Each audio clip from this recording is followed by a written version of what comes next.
صحاب الصح. ما يهمنيش نعرف واش صرا بيناتكم من قبل، والهضره اللي هضرتها لي الصباح كان حاجه قاستني وجعتني، حاجه اللي حياتي كاع وانا هارب وخايف منها. حكمت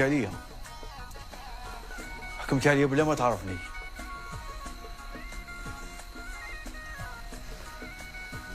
إلا بغيت ترجع مرحبا بك، دار دارك وفي كل وقت. نسى اللي فات، نبداو صفحة جديدة. سيتو بلي ما تضيع ليش كنتي وما تبلعش هذاك الباب. ماشي كل حاجه تكسر ترقع، والباب اللي تحكي عليه انت غلقتو هذه سنين. غلقتو نهار حوست بابا من الشركه وبهدلتو.